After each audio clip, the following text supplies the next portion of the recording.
I didn't do it. I was just sitting here minding my own business. What? Adjusting my camera so I look handsome. I know it sounds impossible, but it's myrrh. Yeah. There you are. Oh, you smiling a little bit. You feeling okay, man? I'm better, but I'm not 100%. Oh, okay. We need perfection. We're expecting perfection out here. Really. Time to go. Can you hear me? There you are. Yeah. We can hear you. Don't say much though. Okay, I can hear you also, but I, for some reason, have the video shut off. So There you okay. I'm with you now. So, did you try to send me another text message, Jim? No, I don't think I did. Okay. Yeah, what happened was you popped up with just your number and it didn't have your name on it. Right. And that of course confused me, but you know, I'm kind of there most of the time anyway. Well, I switched over to Mint, and they gave me a new number, like a temporary number. Yeah. But I thought I had it. I thought I had it fixed. So Okay. Is it minty? minty. How that was meant so far? Mint. Yep. It actually went pretty smooth, other than losing the ability to text people for several hours. Yeah. We had that with Gail when they switched over Gail's phone to the New Republic. Right. We lost texting and she had to go to anywhere to get texting back. Yep. And that fixed it. But okay. Yeah, I ended up having to turn off the Wi-Fi and let it reprovision itself on the network, and it finally came back. So, but for whatever reason, it did not want to do it while it was connected to the Wi-Fi. So, Yeah, Kenny had to they had to tinker with his to get his data straightened out. So yeah. Oh well. yeah. But I imagine that the other day when you text me, I probably was still texting with the old number, so, or the temporary number. So that probably did confuse you. Yeah. Yeah. I figured out who it was by what you said. But yeah. Oh, okay. Yeah. But there's no name on it. But okay, that must be Leroy. Yeah, that was me. He appears in many mysterious ways, and that's fully what we expect. Yeah. But the upgrade went fairly well. I did it like overnight, so trying to avoid some of those problems. And it took about 6 hours for them to switch the number over. So not too bad. But not the most smoothest thing I've ever done either. It's but not too bad.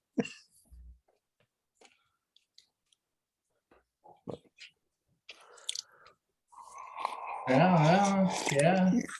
Get finished testing it out. We'll probably follow you right down the mint lane down there. Yeah.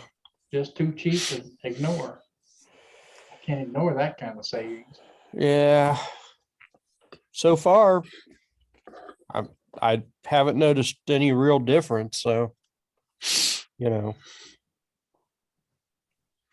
they're on T-Mobile as well. So it's hard to say that it's going to be a whole lot of difference. So you went from T-Mobile to T-Mobile.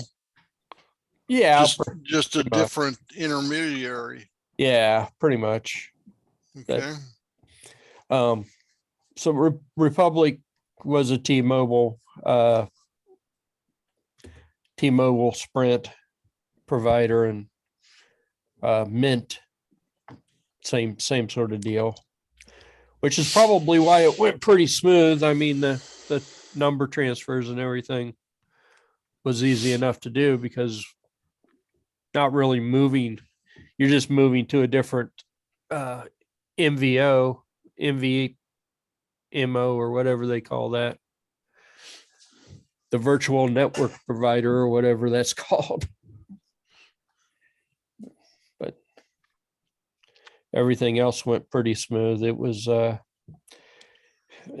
biggest tick up was because they gave me a temporary number. And then that temporary number got assigned to the text messaging, and it was hard to get it to unassign it and bring back my number once everything was switched. But I finally got it to do it. There for a little while, I thought I had deleted all my texts and everything. I was like, it's all gone. But no, it all eventually came back. So You had said at one time that Republic was going to do away with voice over IP. internet. Yeah. Or IP, yeah. Yeah. Really? That would be weird. Yeah. But I guess they figured since it's free talk anyway, why would you need it? I don't know. See, they're still, some of the decisions Republic made after Dish bought them just is baffling to me. You know, I don't get what they're doing. I'm probably not supposed to understand what they're doing, but some of their decisions just are baffling. It's $15 plus tax tag and all that stuff. How much it ends up? What's the total? Do you know? For Mint, Yeah. it was $126 for the 2 lines for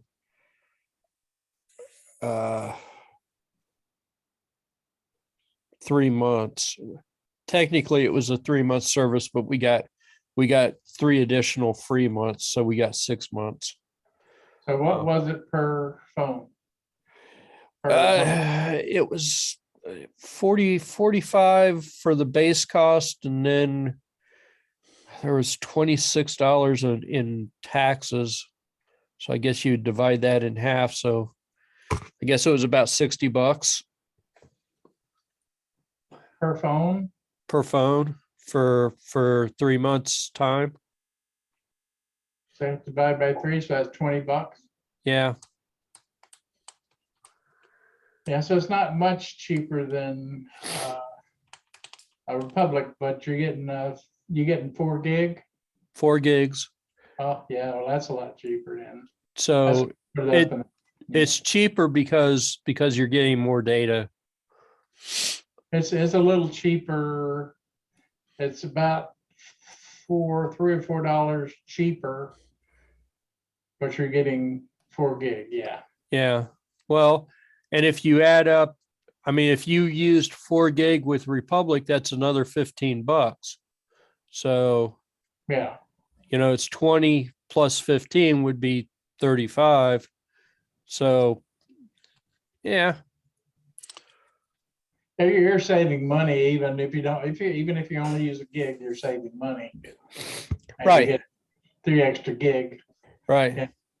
And I'm not having to worry about whether or not I'm close to using my 1 gig limit or not, or whatever. Well, yeah, you probably didn't come that close anyway. I didn't, but Patty did all the time. She was always coming close to hitting that 1 gig limit. Huh.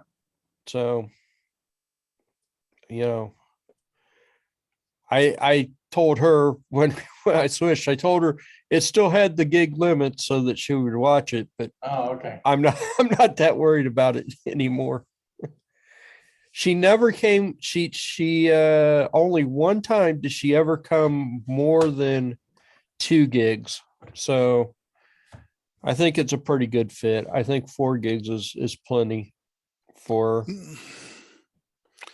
Now, does the text messaging count against the data? I don't think so because it says unlimited texting. And yeah, texting is so minuscule anyway. Really, you'd have to be a really big time texter to get up to a gig. But yeah, text is never counted against the data. Yeah, I don't think texting counts. Yeah.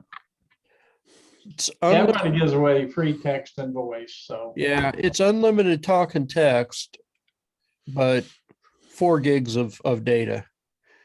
And you can use your phone as a hotspot if you want to, which with 4 gigs of data seems pointless, but you know, you could do it if you needed to, I guess. So It's handy if you need it. I needed it out on the Death Valley because the connectivity out there was bad. yeah, When Gail left me out in the middle of Death Valley, I needed a hotspot. I could see that. I could see that, but I can't see using my phone as a hotspot for any particular reason. Especially with only 4 gigs of data. You know, maybe if I had 10 or 15 gigs of data, it might be worth it. Well, the day is coming when, you know, it's not far away when everybody's going to have their internet is going to be coming in on the cell. Okay, it's coming quickly. They're trying hard to get all that put out. Will you be 5G or 4G LTE? If I get 4G LTE, yeah, it's $500. Well, on the satellites, it's $500 for the box, but it's $60 a month. You know. Yeah. I mean, I don't particularly like Spectrum, but I'm happy with just leaving that service alone. I mean, What's your bandwidth on Spectrum? I'm paying for 200 meg service. That's down. I'm getting anywhere between 225 and 250. What's your up speed? 11. It's not great. I'm getting 11. Yeah. Yeah. Seem like they'll give you some decent down speeds, but the up speeds are always pretty slow. Well, it's asymmetric, so that's what you expect. Yeah. But we have for what we do, you know, we stream a lot of video, so 200 is a pretty good deal. But I've always been impressed with it because I'm paying for 200, but I've always gotten somewhere between 2.25 and 250. So I've always gotten more than what I paid for. But you know, that could change. They could decide one day, oh no, you're going to get less today. And yeah, mine's pretty consistent, but it does vary with time of the day or night. So yeah, which is what I expect basically. yeah. But I've got the 400 down, 20 up combination because I move a lot of very large files between various server sites. So Yeah. Well, we just watch a lot of streaming video, so 200 is plenty. We don't really need any more. And I don't even think I've ever come close to using all of it. So there's only been, I think I've only had to reset the router once because it uses all the bandwidth up. But why would you have to reset the router when that happens? It gets incredibly slow. So if you reset the router and clear out all its cache and everything, it fixes it. Oh, really? Interesting. I think that's only happened to me once here, though. It used to happen at my mom's house all the time, but What kind of a router do you have? Do you know what the brand is? pretty sure it's a Motorola. I don't know. It's the one Spectrum provided. So I'll just pay them their $5 and $5 a month for their router. I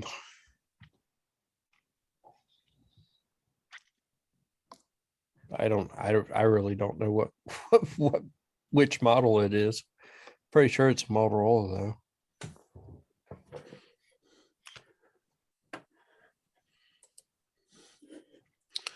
Well, we now have fiber in our area, and I'm tempted to try it out, but I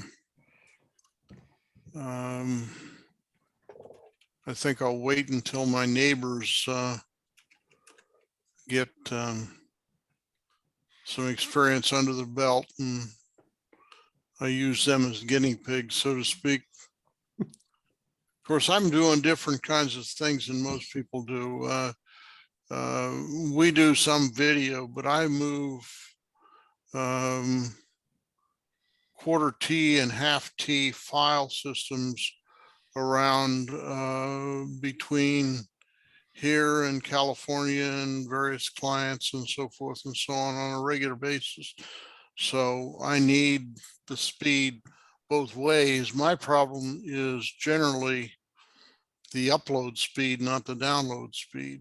The upload speed, when you're moving 100 gigs across the network, 20 megabits is a bit throttling, to say the least. Yeah.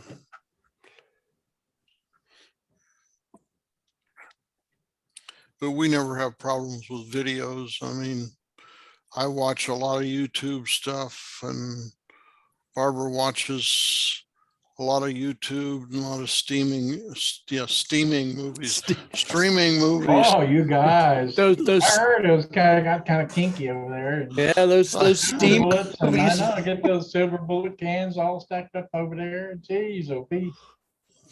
Yeah, I think that,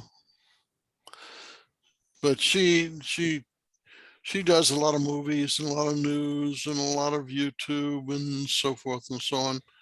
I do a fair amount of YouTube for training purposes, but they go pretty quick, so they don't use a lot of bandwidth. Yeah. I'm getting right now. I just ran the speed test. I'm getting 230 down and 9.8 up. So let me see here. And that's, and we're streaming and doing stuff. Patty's in there watching a movie. So I can't complain. I mean, oh my God.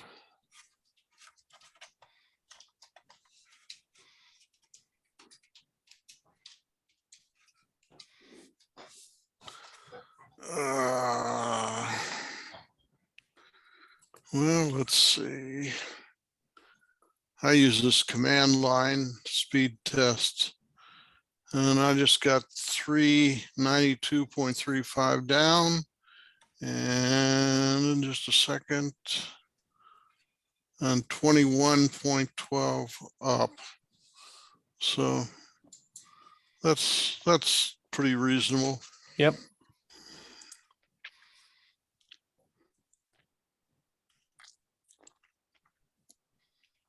Of course, I'd like to have a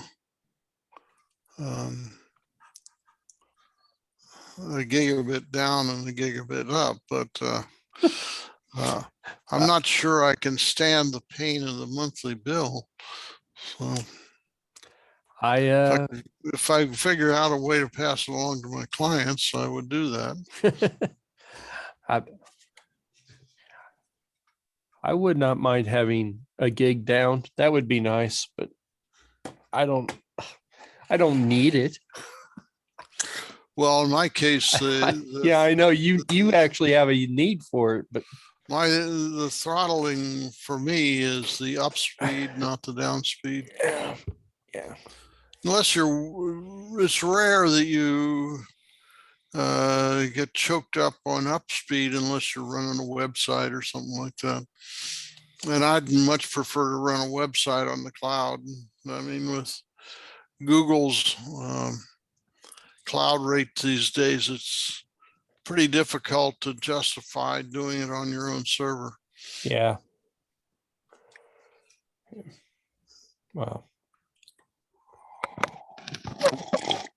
Even back in the day, you could find decent cloud servers that didn't cost an arm and a leg to host sites on. So yeah, well, between Google and AWS, I mean, the costs of cloud services have really gotten down in the mud. So yeah. The main advantage from my perspective with Google is that they have a little better uptime track record than AWS does. So, and when you're providing services to clients, you know, it's amazing. 5 minutes of downtime is just a lot more grief than you really want to endure. Yeah. So, Well, people expect internet and electronics in general, I think, to never, ever go down these days. And, you know, everybody is just spoiled.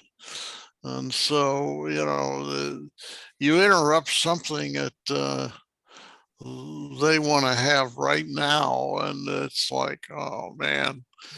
On the other hand, I can remember the old dial-up days.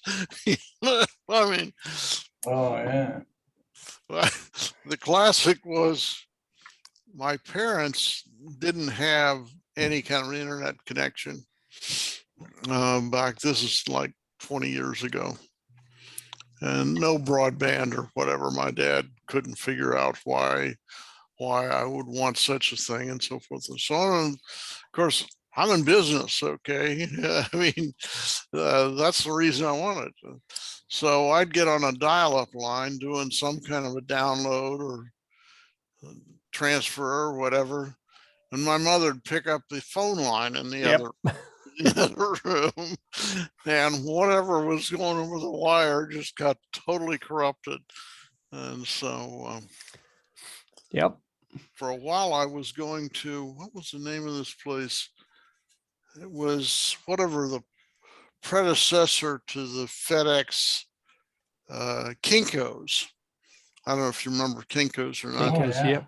Kinko's FedEx. They had online services, and you could go in and for so much an hour, you could get online services. Wasn't any faster than it was at home, but basically it nobody picked up the phone line on it. So I'd go there, and my dad would get upset because I wasn't staying home to visit with them. And I pointed out, you know, I'm working. Okay. This is part of what I do for a living. So My solution was just to get my own phone line. well, that's fine, except that I was only there 2 weeks or 3 weeks out of the year. I mean, they were in Columbus, Ohio, and I was living in the Bay Area in California. And the problem was the continuity of my business didn't stop when went to visit my parents. So, and I wasn't going to pay for a year worth of broadband for 2 or 3 weeks that I spent in Columbus, Ohio. So, Yeah. so you know, Well, I suppose I could. I'm talking dial up. I just paid for another phone line just so that Yeah. they can make their phone calls and I could stay online 24 hours a day. Yeah, but again, it's a matter of I was only there 2 or 3 weeks out of the year, so Yeah. But dial up, woo. I remember, let's see, we had I had CompuServe. I had a CompuServe account, and that was awesome because I could go all over the place and do stuff. Mm-hmm. And I remember sitting down. We were doing something at the Miami University computer lab, and somebody said something, and I went, "Oh yeah, I could do that on CompuServe." And they were like, "Oh yeah, you're one of those guys." Yep. Well, CompuServe was a giant BBS. yes, exactly.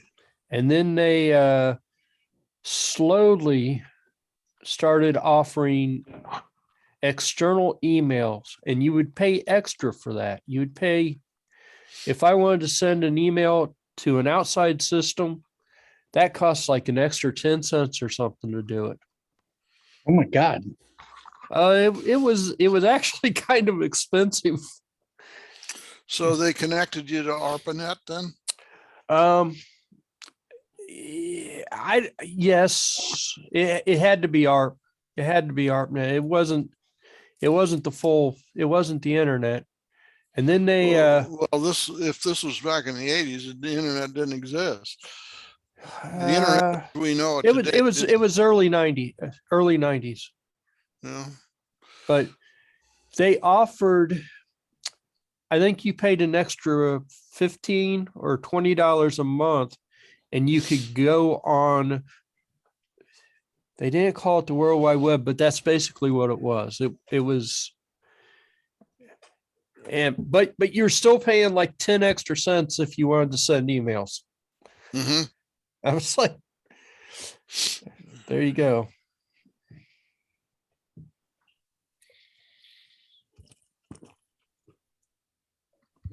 And then I think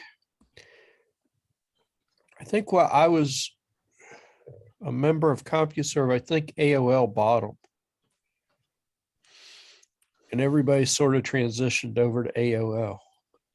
Yeah, that would have been the late 90s. Yeah.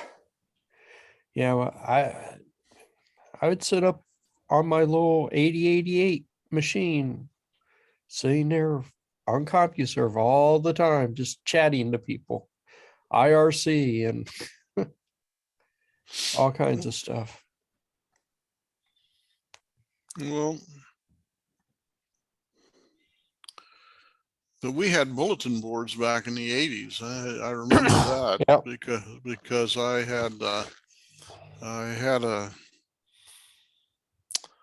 what was it? 600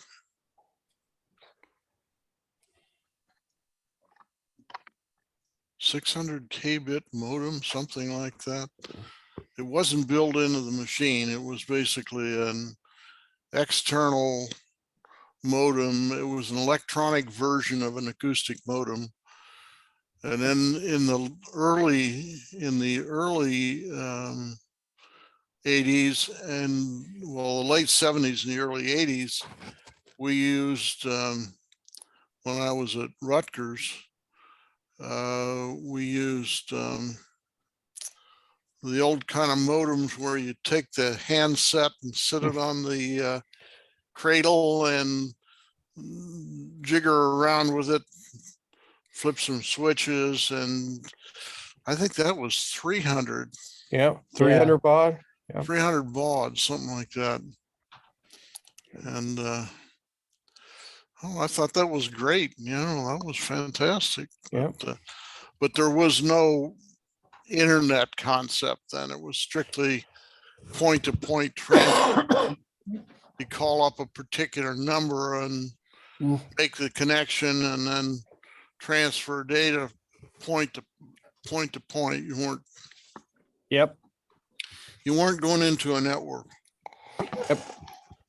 Hey, hang on just a second.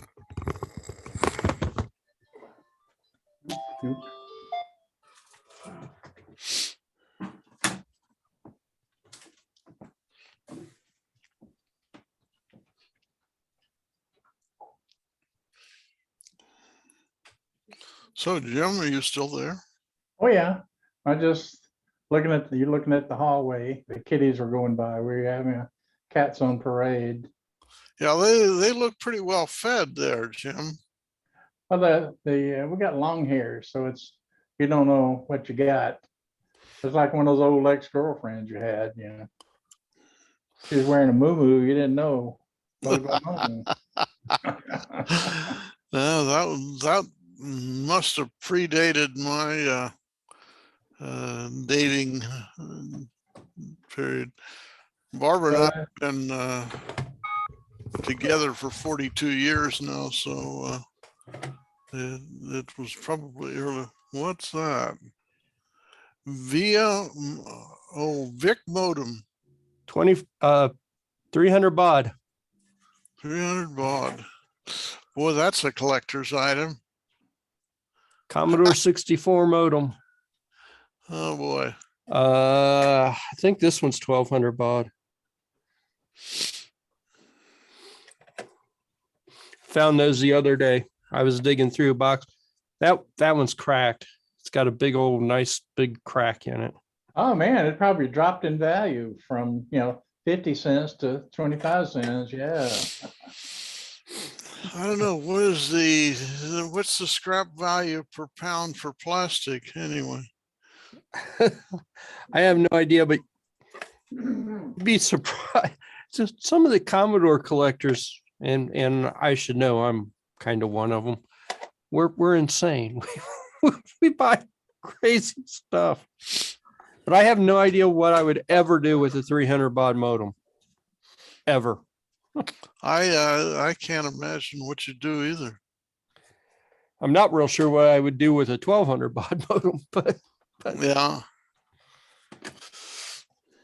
But I saw those the other day and talking about dial up. There we are, dial up. Yep. So they have a switch on them, like you were talking about. Yep. Answer and or originate and answer. And what is this one? That one's not marked, but it's got a switch on it too. Yeah. I just thought I would share. Okay. Thanks for that. Yeah, it's amazing what we got by with 30, 40 years ago. Yeah. I was watching a guy on YouTube talk about the robustness of the 300 baud modems and why they had to be so robust. Okay. Hackaday had Space Invaders, the smallest Space Invaders on it was the Raspberry Pico, the small one. Mm-hmm. Uh-huh. You can search Hackaday in the Space Invaders. It's the smallest one ever. It was about 3x6. Looked like he might have had a cell phone screen. But that was in the news this week from Hackaday. Cool. Well, my students discovered, this is several years ago when we first started using Raspberry Pis, that there were packets that they could install. Actually, there were optional operating systems they could install that allowed them to use some of the old early 80s games. And there was, there were the games that were around in the, just post Pong, when they first started doing various kinds of more interactive games. And they discovered that, and oh man, that they went wild with that, because a lot of them were kids when those things were available. So that allowed them to relive their junior high years, because a lot of my students are in their 30s or some even in their 40s. And so this was like old home week, man. When they discovered this, they were all over it. Like, Enable screen sharing. oh, yeah, I could do that. Oh, Steve. How you doing, Steve? Are you there, Steve? Oh, hello. Yes, I am. how you doing? I'm well. How are you doing? It's fine. We got a Linux meeting on Saturday. Yes. I'll have to see if I can remember to get up on Saturday morning and check in. You found a new site. Actually, an old one. We used to meet at that library for quite a while. It was right down the street from, oh shoot, a good restaurant. I mean, we'd walk down there. I think Steve just picks sites based on where the food is. I do. Yeah. Hey, anybody that doesn't eat is just kind of strange. Yeah. Well, my experience with conducting meetings over the years is that if they know there's going to be food, you get a good turnout. If they know there's not going to be food, you get a poor turnout. Yep, pretty much. People follow the food.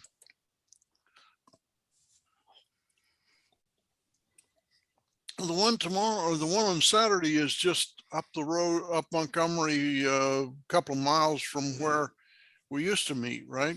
Or Yeah. usually meet. Yeah, and I don't know what's going on with the Norwood Library. They have everything blanked out every Saturday for the next year. So apparently either I pissed them off or they've got something going on and I don't know what. Well, maybe they rented it out to some church that meets on Saturday or something. Could be. Now, COVID, the new stuff is Omicron. We got Kenny's down with that. Kenny's down with that? Yep. This is his third round then. I thought he had twice before had it. No, he's had everything else. I don't think he's had COVID before. I've had it like a year ago. But that wasn't Omicron. That wouldn't have been Omicron at that time. No, I had the original, the real thing. The alpha. Yeah, and then since then I've been clean.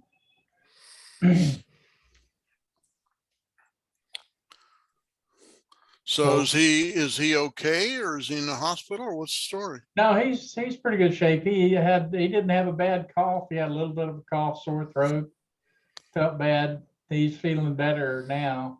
He felt bad for like 3 days, and now he's doing better and just relaxing. So he got tested, did he? Yeah. Tell him to get ready for round 2, because that's pretty much how I was. I was down for 3 or 4 days, and then I'm still not over it.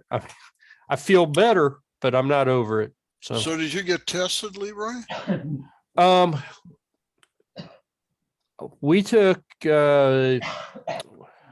we did one of those rapid tests, and then Patty came back positive almost immediately. And it took about 15 minutes for mine to finally come back and say I was positive. But she went ahead and got a better test because her work needed her to have more of a proof other than the one test. So She probably had to get a PCR. Yeah, The I did. PCR is the better test. I didn't do the second test because okay, I believe I'm sick. I know I'm sick, so I believe I'm sick. So is this the test you got over that church that you were No, confused as to the location? we ended up going somewhere else. Patty found a place a little closer to us to go to. So, but the her work actually gave us the rapid tests. So I guess they had some, and so we took the rapid tests, and of course it said that she was positive. Yeah. But I was shocked because hers came back within, it could have been more than a minute, maybe 2 minutes that she came back as positive, and mine took forever for it to come back. But even with the second test, I mean, it came back pretty fast. It was, so I was fairly sure that she was sick, or sicker than I was, even though she kept saying that I was the one that was sick. You're sick, but it's a different kind of sickness. It is a different kind of sick. Kenny said his brother had it, and he was, after 5 days, he was back. Days. Yeah. The second round is different though. There's different symptoms to it. So the first round, I was just, I was draggy and I wanted to sleep all the time. And I had a major fever. I mean, my fever did not break. And then the second time, I don't know how to explain it. It's just, I want to sleep. I want to go to sleep right now, but it's just different kind of symptoms. I don't have a fever. I don't feel bad necessarily. I just want to go to sleep. If that makes any kind of sense at all. It's just I was going to say, how's this different than any other day? Okay. I'm always up for a nap. Yeah, but this is a different kind of nap. This is like you go for a nap and you're sleeping for 7 hours. Well, no, that'd be a really strange one for me. I never can sleep more about 2 or 3 hours at the outside. Yeah. Really? I am so sorry. Yeah, I sleep for 1.5 hours, 2.5 hours, and I'm up and going again. I don't know what it is about my engine, but it's a sprinter, not a long distance runner. I think is the way I describe it. It is, if I go to sleep and sleep for 8 hours, it's because I'm really sick and really feverish and so forth and so on. I haven't slept for 8 hours straight in probably 10 years. So Yeah. The other day I just crawled into bed and I was out, and Patty woke me up and it was like midnight. I was like, and I crawled into bed about 1 o'clock. So I mean, that's how I feel now. It's just sleep, just sleep. So, well, what is that cat doing? He's looking at the other cat in the other room. Oh, okay. so they're doing this cat thing where they ignore each other, I told you, cats are like women. Telling you. Who? I wouldn't repeat that on a bet. Oh, Gail's sitting on the other side of the room. I bet Gail's over there listening to everything you saying. Yeah. Gail is the queen of ignore. Yeah, Oh, yeah. or the queen of ambivalence. Yeah, Well, oh, that's the way I like them, ambivalent. Yeah, I I seem to always win. I always get my pick. Yeah, Whew. You're living dangerously, Jim. yeah. Oh, I'm safe. You know, if they ambivalent, they ain't gonna mess with you. They don't give a crap. Yeah, they got other things. Yeah. Well, Steve, you got any comments? Oh, I can say anything. My girlfriend's out getting her nails done. Oh, okay.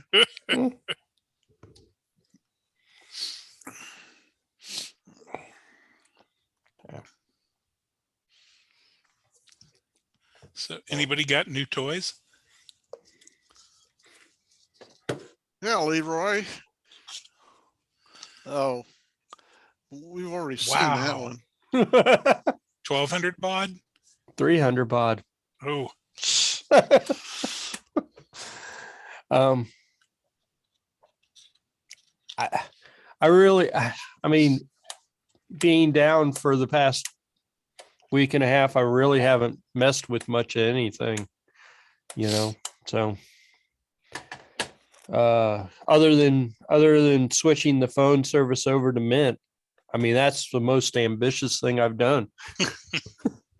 So, But the reality is that you're just dealing through a different intermediary and billing system. The technology is exactly the same. It's T-Mobile. yeah, pretty much. I mean, but if it's cheaper, you know, Mint doesn't really charge by the month. They want you to buy 3 months at a time, minimum 3 months at a time. So you're right. You know, It's just a different way of billing for the same service that I've pretty much already had. so do you know where your T-Mobile towers are around you, Leroy? Not really. Do you ever have any problems with connectivity at all? There is a small dead zone right near my granddaughter's school. And it's a weird spot. If I move the phone 3 inches one direction, I get signal. And if I put it back, I don't get signal. That's weird. Yeah, it's a weird spot.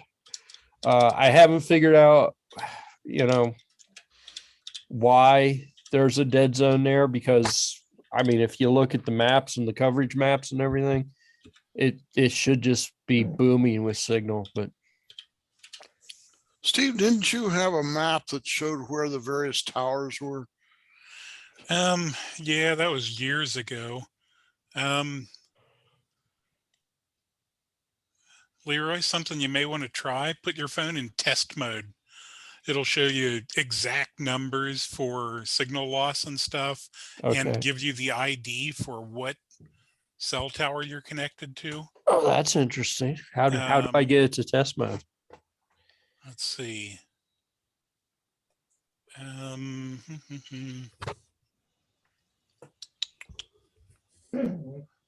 just looked this up. It's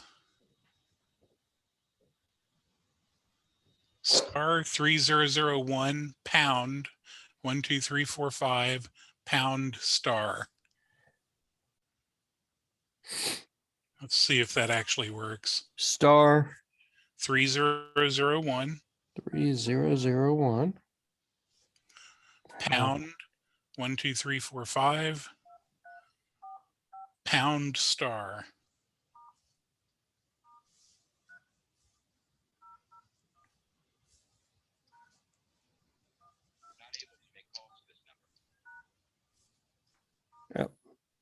You got the same starter station I've got, Steve. How about that? It didn't do it for me. Yeah, me either. Hold on. Hmm. Well, I know that used to work, but that was for a flip phone. Cool. Hold on. Really? Yeah.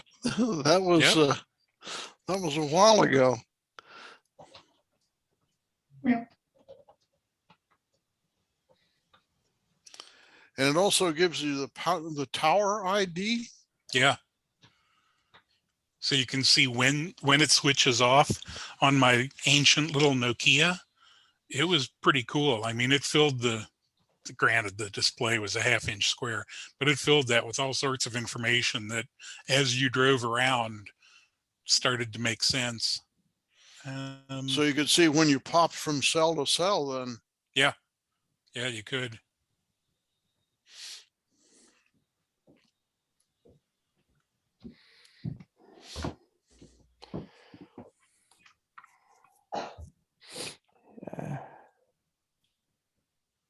If I go into my choose network network thing from the settings, and then I tell it to not select the network automatically, I get all kinds of signals that show up, but I don't get cell ID numbers or anything.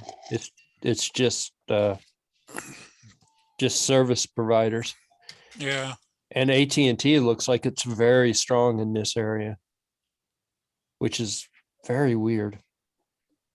They're only a 3G service, so wow, that's interesting. I thought everybody was canceling out of 3G altogether and everything was going to at least 4G now. I don't know. It's showing it as a 3G, but it's a very strong signal. Huh.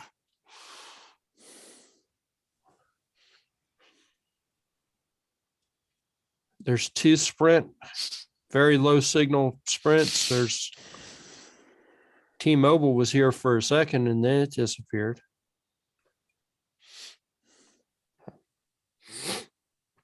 It's kind of interesting what you could find just by messing around. I'm surprised that AT&T is that strong.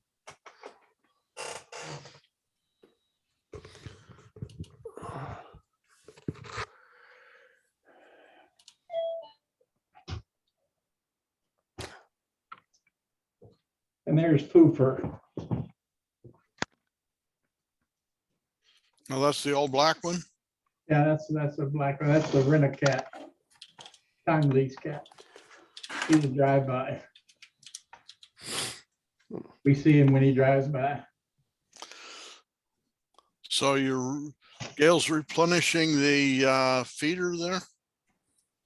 She's gonna give him a dose of food. I think she's got something to cook. Oh no, she got toys for me. All right. I could turn the camera around. Yeah. Toys came out. Got that. That. Packages. You got any experience unlocking one of these Grand Streams ATAs? No. What is it? It's a ATA, analog telephone adapter. So you could go SIP phone to an analog phone. Really? Yeah. Now, when you change service providers, did you change the SIP? Well, Or not the SIP? What's the name of the card? Not the the SIM. SIM. Yeah. Yep. SIM. Yep. So you had to change your SIM. Yeah. That is a fact. Oh yeah. But that doesn't change the service. That just changes who gets the billing numbers. Yeah.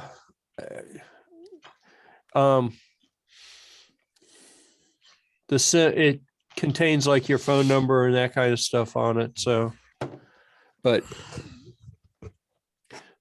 Republic used to offer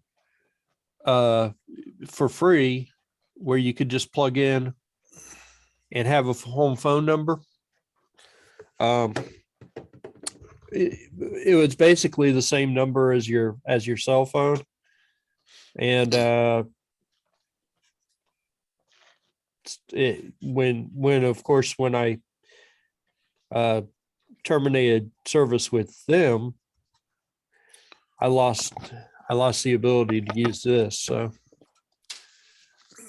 it'd be nice to unlock it, but I don't know if it can be. Leroy, what model is it? It's HT 801.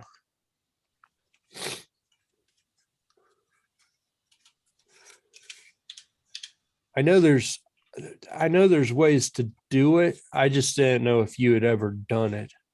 No, I found a video for a 802. Yeah.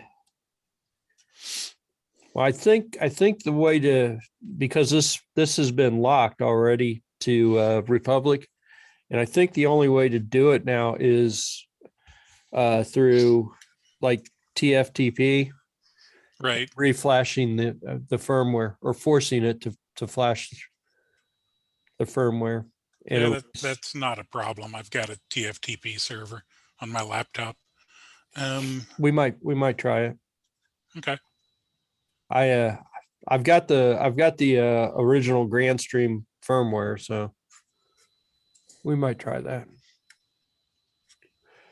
But because it's been activated already, I think that's the only way to do it. But I won't swear to it.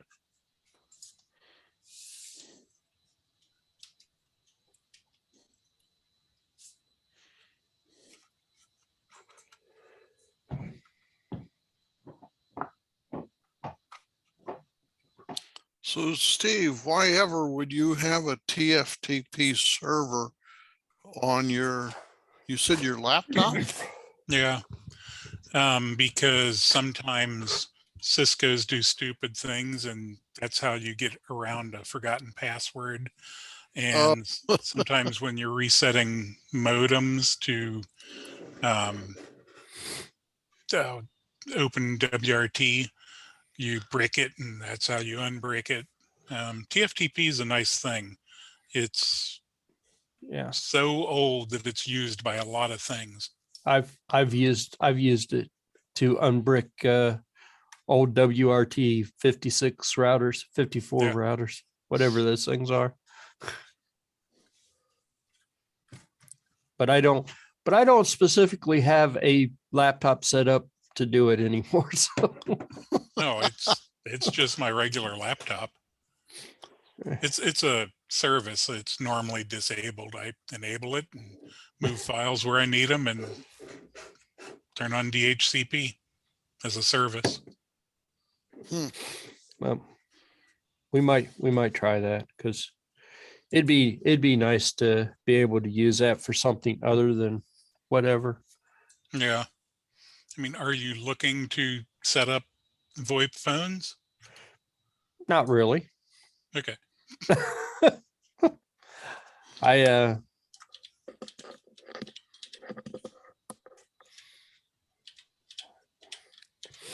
mean,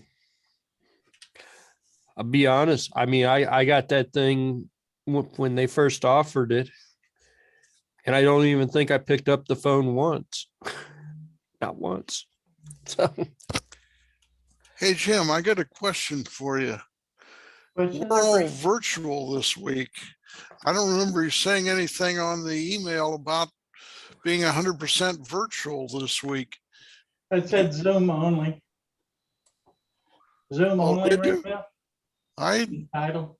Yeah, it said Zoom only. I hope. Well, but you talked about when the library opened and so forth. Yeah, it was a regular message on the inside pretty much, but it said Zoom only this week on the title. Okay. Then that begs the question, why are we Zoom only this week? Is the library shut down or something? Oh, well, Leroy's kind of dragging and Kenny was dragging. And I said, we're probably, we're probably aboard a COVID dance. And Jim just didn't want to leave the house. Yeah, I'm kind of lazy. Yeah, it's pretty cold out there right now. Yeah, we may do it next weekend, depending on how Leroy's feeling and Kenny and me, and see, make sure I don't catch it. I figure there's a 50-50 chance I've got it right now. Yeah. That's probably a good idea to just lay low for a while. Well, this new variant seems to actually be kicking a lot of people in the butt. So Mhm. Well, I think that's partially a behavioral problem too. People have decided that things are over and so they can go out and, do whatever they used to do. So, I got some new links to the Johns Hopkins site that gives you the deaths and all that stuff. I put them on the pick up the new meeting announcement. That's some pretty good stuff. Oh, let me I can show you now. Thought you'd I mean, appreciate show that. you now. That's that other. Oh, I need to. is this the same one you had on the web, on the email this morning? Yeah, it's Okay. one there. There are a couple of others. Let's see here. Yeah, so that. Okay. And go to the, if you pull up the new meeting announcements, there are a couple of new ones there. There we go. And I need to get back to the other one. And take that and select that and share. There's one of the new ones. Yeah. I don't know if we saw this one last time or not. This is weekly cases. The red is the weekly cases. Looks like they jumped like a banshee this week. And the white one is the weekly deaths. So we had a peak. Looks like the first of 2021.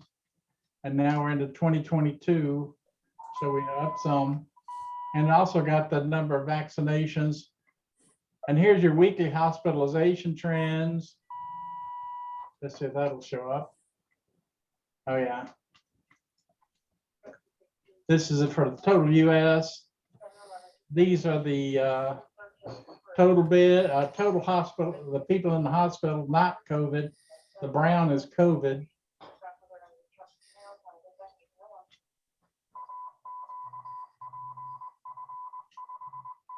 Oh, yeah. Who's Cindy? Morse code. that would have been the scanner. That was me. I'm belching. They just dispatched fire and rescue somewhere. I didn't hear where they were going. So. Oh, hi, Mike.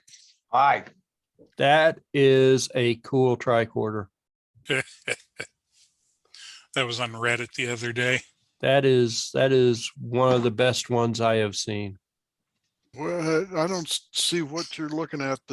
In the chat, I sent a link. Here. Oh.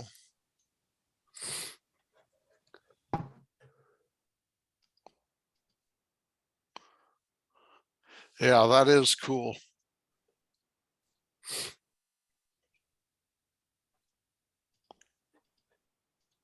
Yeah, there's a link to it in the chat though. That's the Gizmondo Yep. link.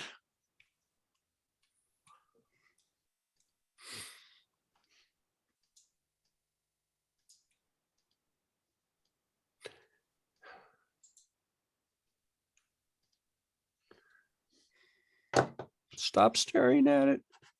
It'll suck you in.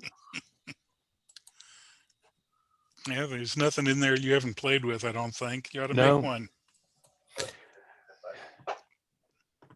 Yeah. he's selling a pre-etched board for that, I think. Oh. Yeah. But where do you get the case and so forth? 3D print. Oh, so he's published the design. The Arduino sketch or whatever you Yeah. need. Yeah. This shouldn't be too hard to actually duplicate. At least some of the features there. The case would be the hardest part, I think. Was it a single board? All told, I think there's like 5 boards in that thing. Oh, really? Oh, Yeah, wow. they're at angles and all twisted around. So that's where all the various LEDs are mounted and so forth. Yeah. That is cool. There's actually a group of people trying to build a tricorder. It's a little bit bigger, but got all sorts of air quality sensors on it and other stuff you can plug in. I always thought that'd be a fun toy. Yeah.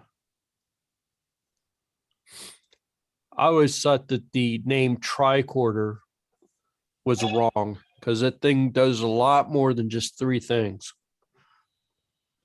Try.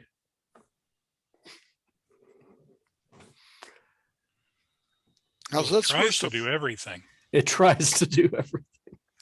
So is that bottom flap fold up and it closes then, or what? Yes, It's supposed to, yeah. So it's it hinged. does on this one. It doesn't. Yeah, he's actually got wires running through the middle of that hinge. Wow. Oh, Just power, I think. And there's a processor in the bottom as well. Yeah. Couple of screens. At least a couple of screens and some buttons and some bunch of LEDs.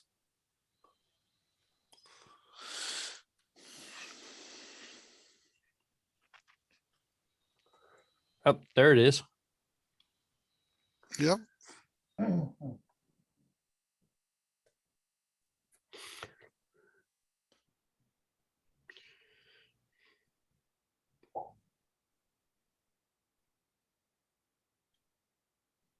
So that shouldn't be too hard to duplicate because it does only look like it's a couple of screens and a bunch of LEDs.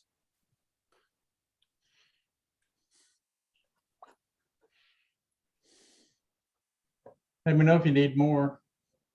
Yeah.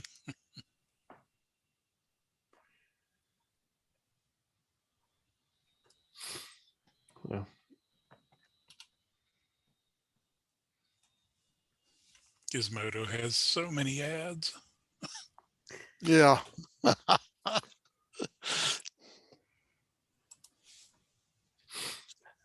I actually have to say I don't miss the ads using Brave. Yeah. I don't miss the ads.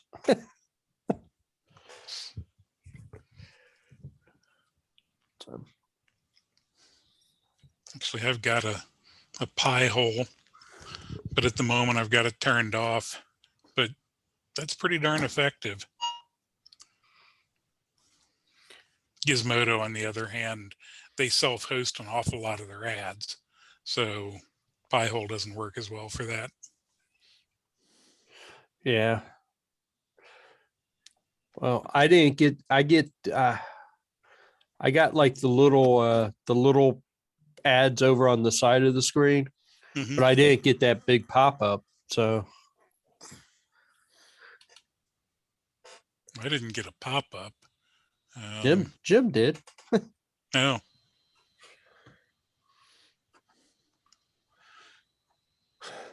Yeah, Ad Block Plus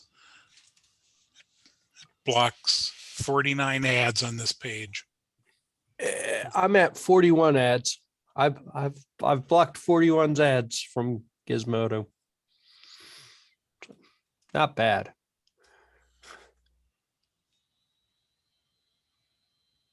The thing I like, Brave Brave just has that built into it. Mhm. So you don't even really have to think about it. And I've only seen it let a couple of ads that I would have said no to buy, but you could tell it, you could go and you select the ad and say, I don't want to see this ever again. Yep. And it seems like it works. So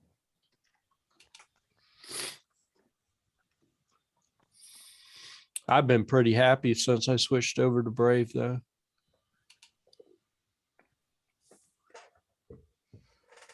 I may have to give it a try again. I tried it quite a while ago and it was okay, but I wasn't particularly impressed. Well, But it was like in version 0.1. like a beta or a early alpha. It's probably a lot more polished now than it was. The biggest complaint I've got about it is, it keeps pushing, trying to sell you NFTs and cryptocurrency and that kind of stuff. But that's only if you go to their landing page, Mm-hmm. So I had a couple of weird little issues when I first set it up with getting a few of the Chrome extensions to work with it. But I Googled how to fix that, and it was easy enough to fix. It was just, they've turned off most of the Google services by default, and some of those extensions need the Google services to work. So Right. Does it work with AdBlock? I'm sorry, with hold on, let me hover over it. LastPass? Do you know? I don't know. I have not. I'm using Bitwarden, Okay. and it works no problem with that. So I would have to guess that it would work fine with LastPass. But I've actually got a pay for account with LastPass, so it's on my phone and my computer, and it's nice. yeah, But at work, the only thing that they're authorizing is KeyPass. And I got to tell you, that is a heck of a different animal. I mean, I appreciate KeyPass. I get what they do, but it is nowhere near as well integrated. I mean, even when you run all the plugins and stuff, yeah. nowhere near as well integrated as LastPass. Bitwarden. I switched from LastPass to Bitwarden because LastPass got stupid. Well, yeah, that was a big one. But I actually switched before they got stupid.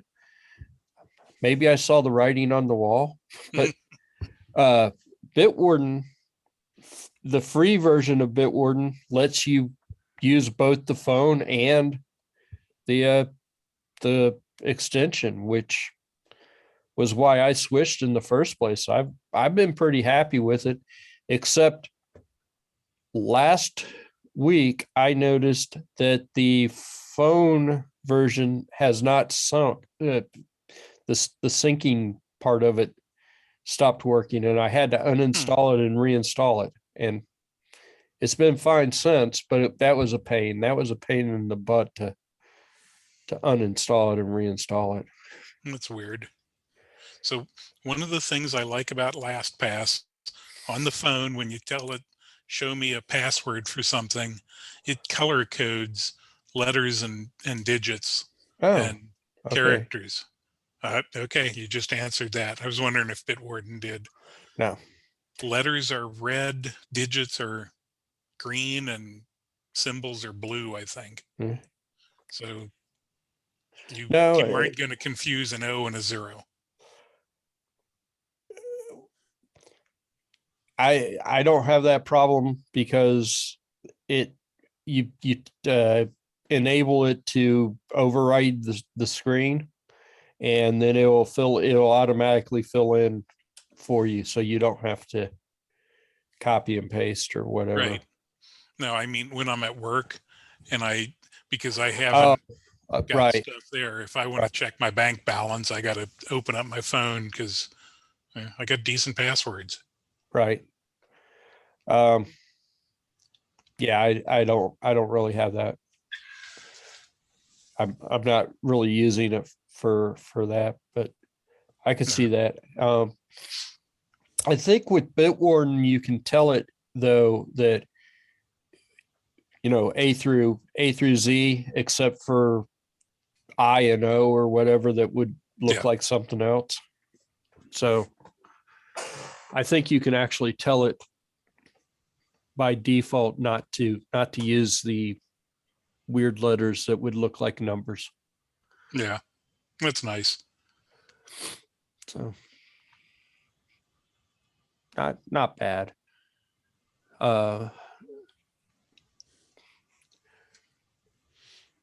I liked LastPass.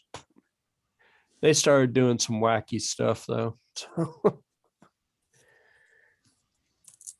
but I jumped ship before they were actually doing wacky stuff. So I didn't have a big problem with them. It was just I wanted something that had my passwords on the phone, and I wanted to do it for free. So Yeah. Yeah, maybe I'll look into Bitwarden. I like it. At this point, LastPass is $30 a year, and that's a little silly, I think. Yeah. Bitwarden, of course, it's been a couple years since I started using them, but when I started, you could export your passwords from LastPass, and it would automatically. I mean, you just told it to import LastPass passwords, and it had the data format or whatever. So, Nice. there was no. I think there were a couple of things that I had to go in and clarify what they were, but it was relatively painless, relatively simple to do. So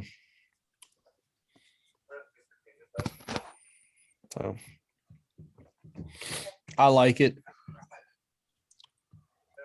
And other than this last update, not wanting to sync on the phone, I have not had any problems with it. So Yeah, that's cool. and I have no idea what happened. That was another one of those things where I turned off the Wi-Fi, and all of a sudden stuff started working again. So I don't know if the Wi-Fi was causing a problem. I don't know. It's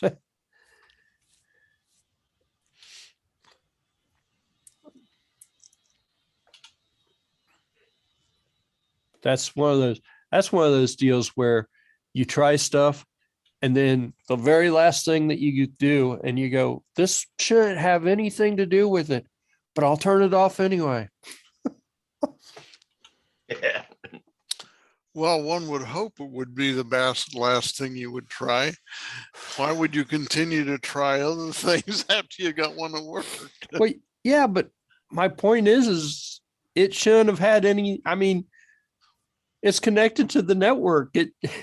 It should be able to talk across the network, right? Why would that have anything at all to do with anything? So turning off the Wi-Fi. Who would have thought? Well, it's kind of like rebooting the CPU, I mean, there's certain things that are just knee jerk. If something doesn't work, the first thing you do is reboot. Reboot. Well, that's what I did. I rebooted the phone. I'm like, okay, something weird's going on. Reboot the phone. Nope, that didn't fix it. Uninstall, reinstall. Nope, that didn't fix it.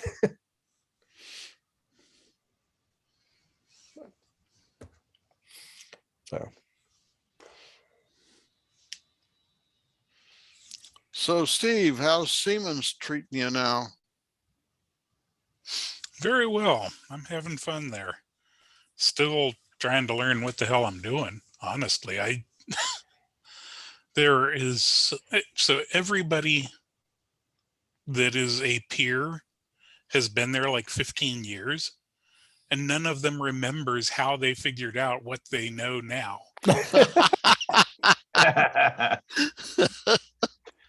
The other day, so we use VMware and vCenter, and the normal installation of vCenter, you go to a web page, and if you need to upload an ISO to do a virtual boot from, you upload it from the web page. They disabled that at some point. And so I'm asking, well, okay, how do I get around this? What do I need to enable so that I can upload this ISO file? And it turns out that I've got to SSH to a specific VM, and it's in some long path off of that VM. But there's nothing in the information about the VM that says any of that. It's just, you have to have known that. And that's the sort of stuff that I find irritating. But meh, I'm learning. It's a thing. So this is all oral history at this point? Yes, it is, which really surprises me. Okay. We have this thing called STT, which is I don't know what STT stands for. I doubt if anybody does, but it's an asset tracker, and it's similar to Nagios. It started out as Nagios, but they've added to it, and it keeps track of who built machines, and there are places for notes on why it was built, but it isn't really easily searchable. And it isn't fuzzy at all. You got to search for the exact right wording. So, yeah. But I've been playing with it, and we're using ServiceNow as a help desk, and that's not optimal. But for a company that size that has data centers in probably 100 countries, they kind of need it. Well, are you only providing support for the local place in Milford, or are you providing support for a lot of other sites? I'm primarily doing Milford, but I've touched stuff in Ireland, Oregon, St. Louis, Switzerland, I think. I don't know. Yeah, there's machines all over. Grand total, there's over 100,000 Linux boxes. Wow. That's serious. Oh yeah. And that's physical servers. On VMs, there's probably twice that many. So whose boxes do they actually use? Depends on who gives them a good bid. Primarily, we've got Dell equipment, but storage is on Tin Tree, and they've got probably 25 different network equipment providers. I mean, a lot of Cisco, a lot of HP, some ancient 3Com stuff floating around. Who Gotta love the 3Com. Who supports 3Com anymore? I do. No. I'm saying, 3Com has been dead for what, a decade at this point? Yeah, but we've still got Sunfire servers. We've got ancient equipment there because they write software, and that software needs to run on old SGI stuff, and SGI has been out of business for what, 15 years? Closer to 20, I think, but yeah, someplace along in there. Yeah, long time. we have racks of SGI equipment. We have a lab that has, oh shoot, what was the little indigos? We got a Oh, pile of indigos that are still in use. One Wow. of which seriously needs a new SCSI drive. So is Oh, this you're a hardened site? Oh yeah. Big motor generators and so forth and so on? We have 4 separate generators out back, UPS that'll run the entire site for about 4 hours. It's pretty, I mean, this is one of their main data centers. They have, well, remember, so this is in Milford, the old SDRC building. I don't know if you're familiar with them, but Structural Dynamics Research Corporation, they started out doing physical hardware testing for big things. One of the first things they tested was a mid 80s Corvette, and they put it on a shaker table and just shook the hell out of it for 6 months until it literally just all fell apart. And they kept data on what parts came out when, and Okay. because Chevy wanted that information. And so they used that to write software to do modeling of how things fail. That software got bought by Siemens, and they bought the entire company because it was cheaper. That got bought by Siemens to mix into a product of theirs called NX, which is a software modeling CAD CAM thing. And NX runs on Unix. I mean, there is a Windows port, but everybody in the industry that's paying for this says, where does it run best? And they're told on Red Hat on this particular hardware. But it's been running for so long that, yeah, it's running on old IRIX hardware and Indigos, and there's Amigas in this place. Amigas. If one breaks down, I'll see if I can get you one. I mean, at this point, we have hardware that is just failing. I mean, it can't be revived. The Indigo that I was talking about earlier that has the failed SCSI drive, you can hear it over the whine of the fans in the server room. Oh, that's bad. Yeah, Yep. it has. I haven't checked on it for a few days. It's probably dead now. Sounds like the heads are dragging on the disc. Yeah. Yeah, I know where the place is, but I have no idea what the history is because I've only owned this house since June of 2016. Yeah, but I can okay. see the facility off my back deck, so I sit on the hill to the west of you guys. Okay, cool. Yeah, it's about the highest building in Milford. Other than water towers. Yeah. The water towers are higher. Yeah, we're looking for a house out near you. We've been looking around Summerside and in Milford. Pretty much 45150, 140, 244, I think.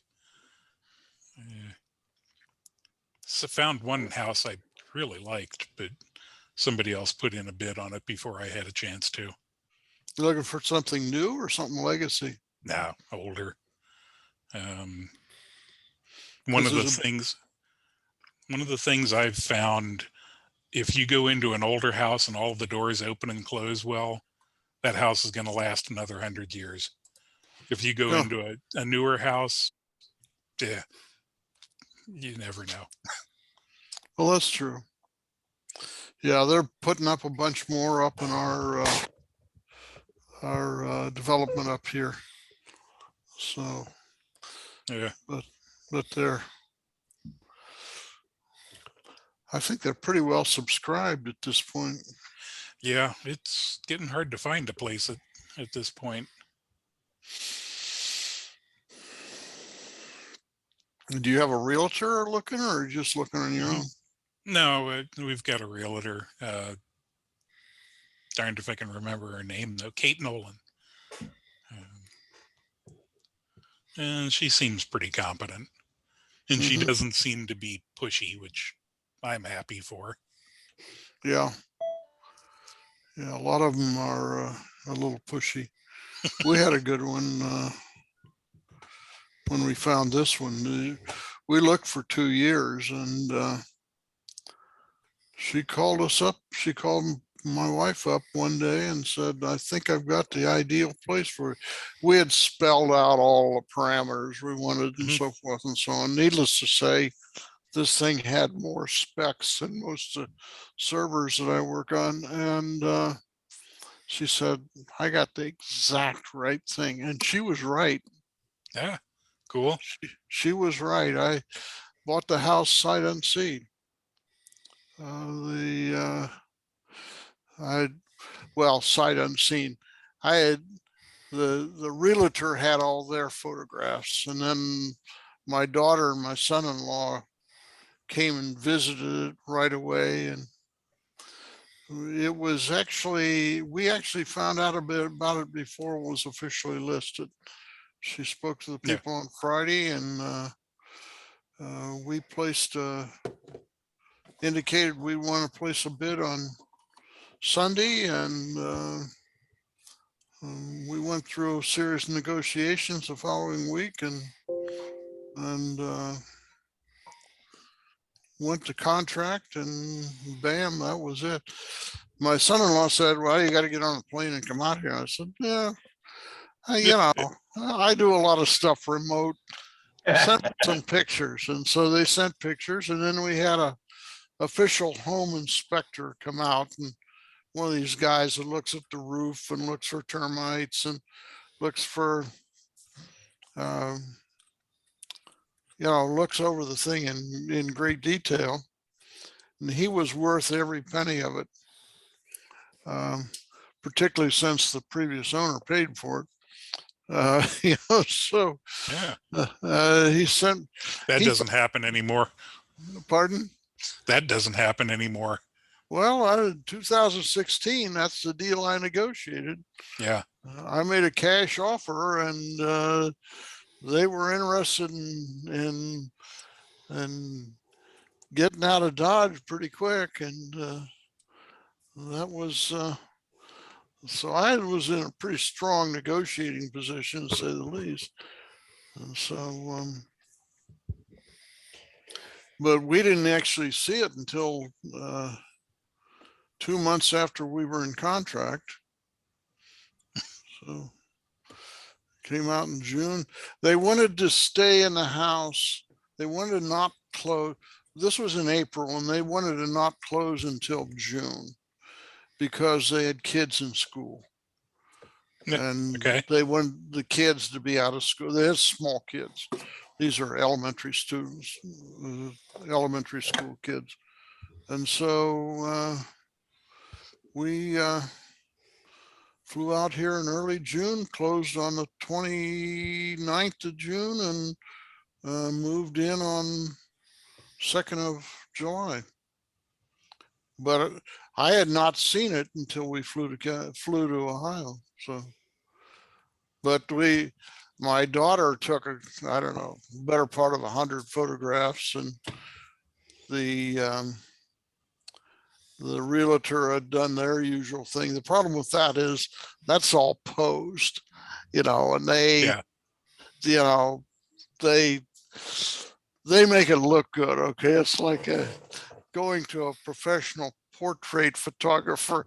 They make you look like you're 20 years younger and in great health and so forth and so on. But my daughter went through, and my son-in-law went through, and I said, if you think it's the right place, I'll tell them to go, we'll make a bid. And we made a bid, and they counterbidded and we bid and they counterbidded and so forth and so on.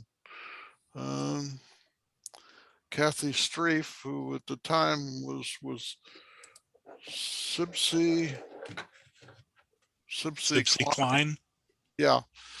At the time she was there. She's now a different realtor, but she lives in the area. As a matter of fact, she lives over closer to where she lives over off of Wolf Pen Road over there, close to Okay, where you yeah. are.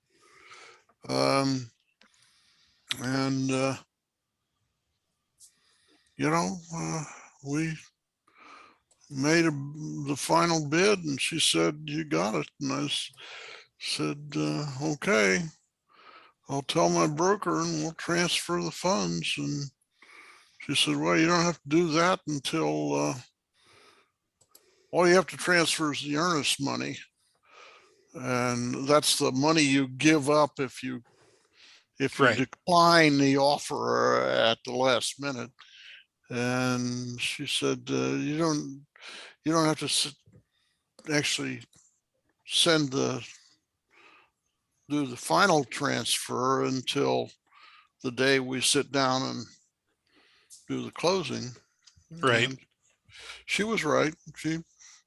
So bang, so as I say, we had it in, I forget what they call that. We had it in escrow for 2 months, waiting on the students to get out of school, and then flew out, and rest is history. And Nice. it turned out to be an ideal place. We really liked it. It's the first time I've owned a house that, first time I bought a house that was, geez, this young. This was built in 2009. I haven't previously owned a house that was built in the second half of the 20th century, put it that way. Yeah. So, but we love it. Nice. There, I can look out to the east and see the various facilities over there on the ridge on the other side of the river. Yeah. My mom she just bought a house not long ago, but we looked at one in Milford. You know that museum thing that's going up the hill on 28? Oh yeah. Yeah, I It was forget right what it's. next to that.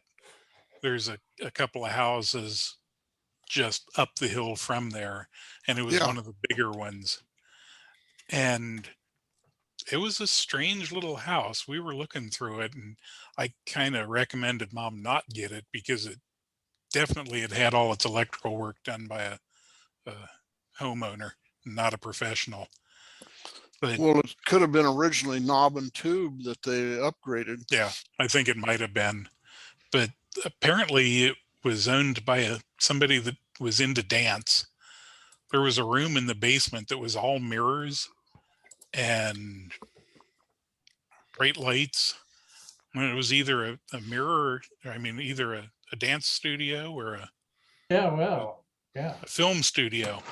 yeah, Yeah, right. yeah, What yeah. was- That's what I was thinking. We had in our process of looking, we looked at dozens and dozens of house over the couple of years we were looking, and one of them was somebody who was really into the 50s, and they had a what I would call a party room with a bar and all kinds of stuff, 50s style. And they had pictures of the Rat Pack every place. Sinatra and the whole Sammy and the whole, and and it was really kitschy. It was straight out of 1955, and I remember Barbara saying after we got out of the place, and we pretty quickly decided that it was not a candidate. But it's just, boy, I feel Yeah, like that's just decoration. I feel like I've been in a twilight zone. Well, there were other problems with the house, but the decoration was, so a lot of this stuff was built in. I mean, they had spent a lot of money on that decoration. Yeah. So When I worked for Reisenfeld and Associates, we had an office in Shelby, Ohio, which is about 75 miles north of Columbus, going up toward Cleveland. Maybe not that far, maybe only 50. But that entire town was still in 1955. It was the strangest little town. It was kind of cool. The Radio Shack also sold mattresses and dishwashers. I had never been in a Radio Shack that sold dishwashers. I was in a Radio Shack that sold, that had half of it was an Ace Hardware and half of it was a Radio Shack. Was it in Really? Shelby? No, it was in Denver, Colorado.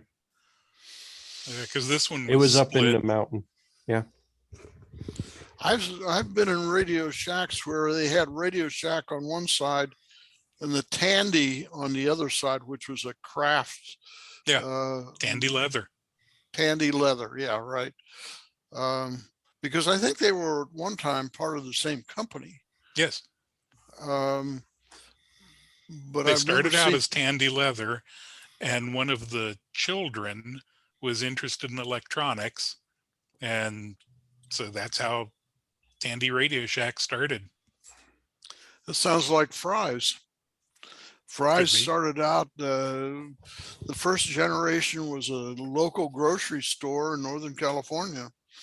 And they, when the next generation came along, they didn't like the grocery business. So probably they worked in it as teenagers, which is one way to turn your kids off. Yeah.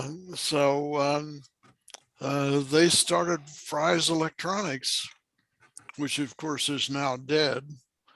But same kind of a story. Basically, the one generation starts in one business and another segues to another. Mhm. When I was in Tucson, there was a Fry's grocery store. It was big. It was as big as Kroger's. Yeah, the Fry's was originally in California and Arizona. I think they went as far east maybe as, I don't think they went as far as Denver, but they went through Arizona. I know that. Yeah. And Nevada and up the Pacific Northwest. But that was a grocery store. It was a regional grocery chain. That's the way I would describe it. But then in the early 80s, 84, I think it was, Fry's Electronics opened up in either Sunnyvale or Santa Clara, California. So, because I can remember it was close enough to where I was working at the time that I would go there at lunchtime and look at all the goodies and so forth and so on, and come away with a bag of stuff. And but they fell on hard times. Actually, it was pre-COVID. It was the year before COVID. They got in a lot of trouble.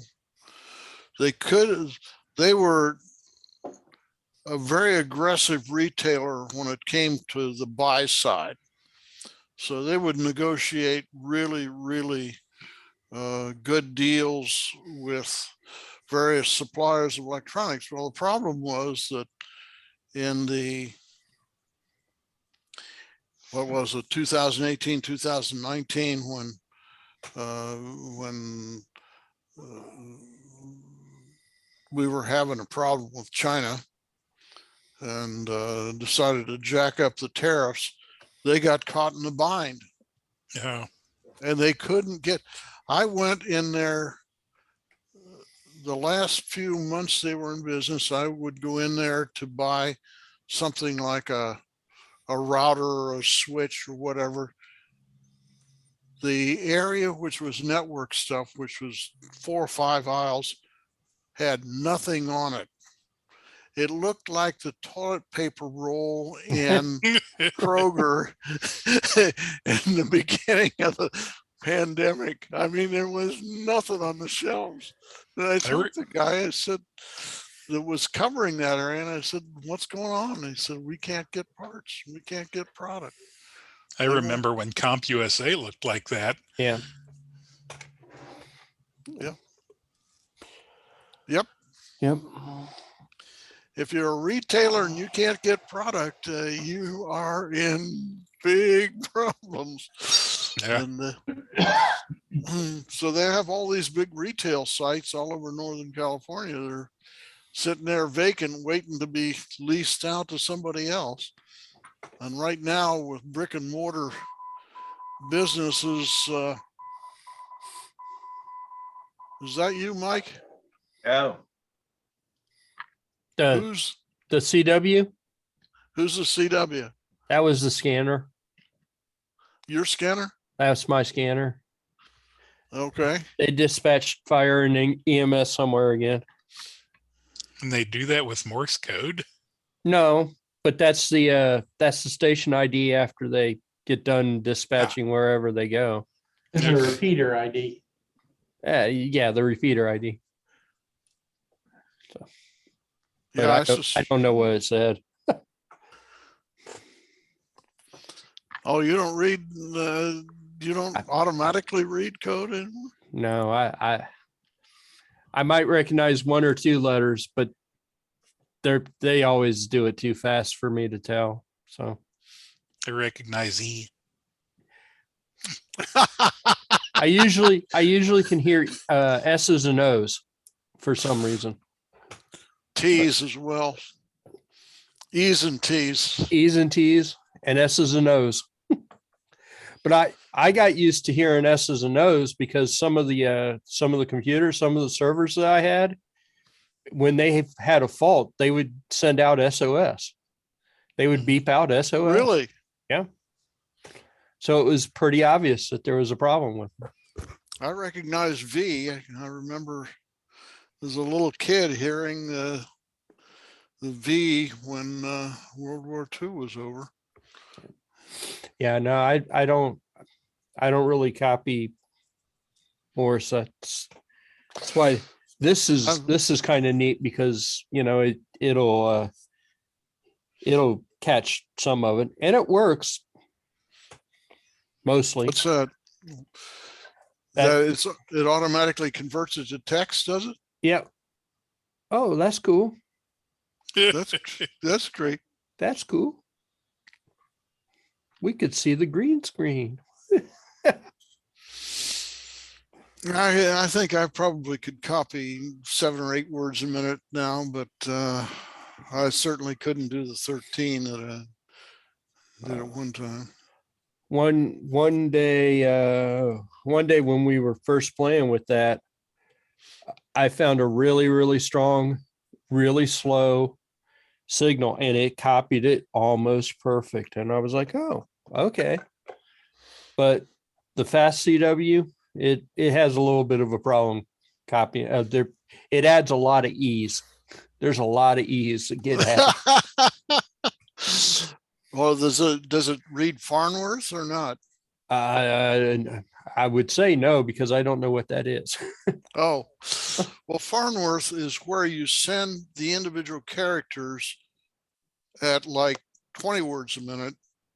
Oh, But then you space them out so that the average is like 10 words a minute or 13 words a minute or whatever. So in other words, Farnworth is a Morse code in which you you use the same characters and so forth and so on. Right. But you put the spacing in between the individual characters and the individual words. You blow air into the stream there. So that's called Farnworth. Yeah. I think that's right. It seems it might actually do it because it'll supposedly copy 20 or 25 words a minute. So, but it seems like it has to be a really nice, strong signal, and you have to be right on frequency for it to do it correct. Well, if you got a lot of noise, it's going to have a hard time reading it. That's for sure. But on the other hand, if it's a lot of noise, I have a hard time reading it too. most of the time when me and Jim were playing with it, it was copying stuff and it was doing what it should be doing, except that it would add ease everywhere. Ease were just well, individual dits are easy to add in there. So, but I found somebody was sending probably was five words a minute or so, and it copied it almost perfect. It was a nice strong signal. I must have been right on frequency for it or whatever, but it works. It works. It just doesn't work great. Where did you get that? Where'd you get that at, Jim? I ordered it off of, I think it was Ali. Oh. Let's see. Well, I got, this place, AliExpress. That was my toy today. Oh, you want to see it? Let's see. Let's see. Let me get it again.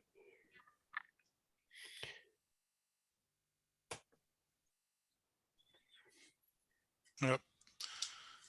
Okay. Oh. And then my orders. I got some PL259s and some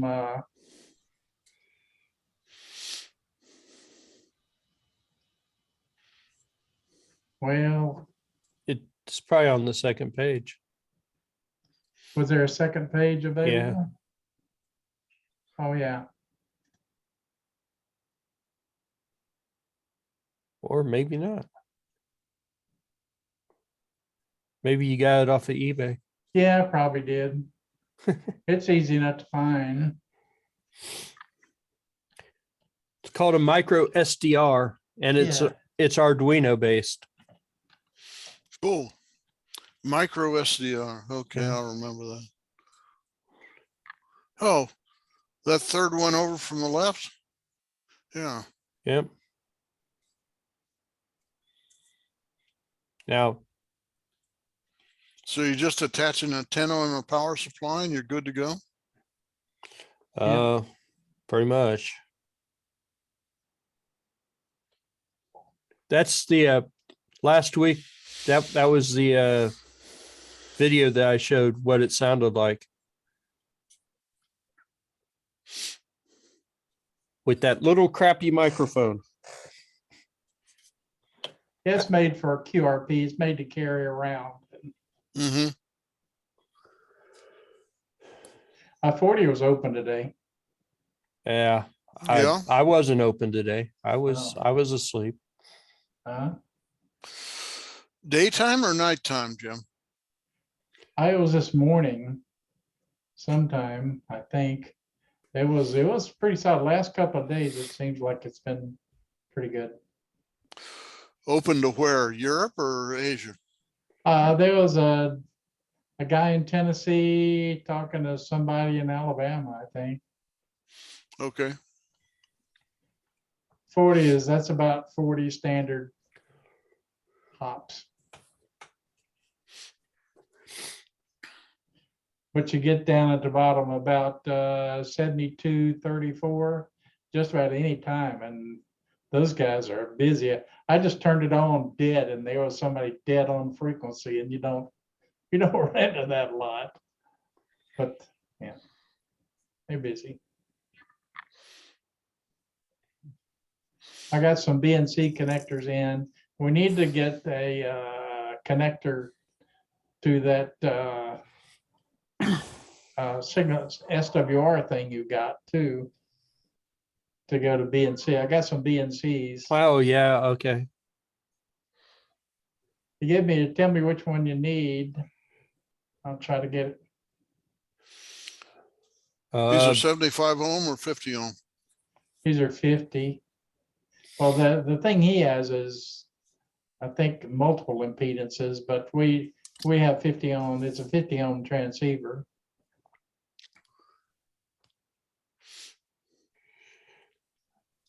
It would be a BNC to SMA Oh, connector. But okay. it's a BMC to SMA. It's got to be male, female, la la la. I've got both cables. Oh, okay. So I think I can make any of those work as long as it's BNC, whatever this is. I guess this is the female side on the radio. Mm-hmm. Oh, it really is a female in there? Yeah. Yeah, I guess that's true.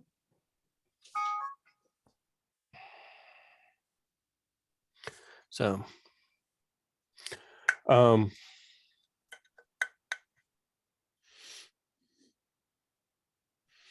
I think you're fading there, Leroy. yeah, my brain is not working right now. I don't know what I was going to say. I was going to say something, and it was profound. Oh, yeah. Okay, always. well, we expect that. Yeah. We would expect no less from you, Leroy. I just don't know what it was. So, sounds like it's almost time to go anyway. Yep. Yeah, that's true. So, I say we call it a night, guys. Okay, we'll Sounds probably good meet to me. here, Sounds meet on good. Zoom next week, So, probably. We'll figure Gotta out do what we're Zoom doing next- for next week. Yeah. I'll probably see you on Saturday, Steve. Sounds good. Yeah, See you there. me too. Okay, good. Good night, gentlemen. Later. Take care. Bye.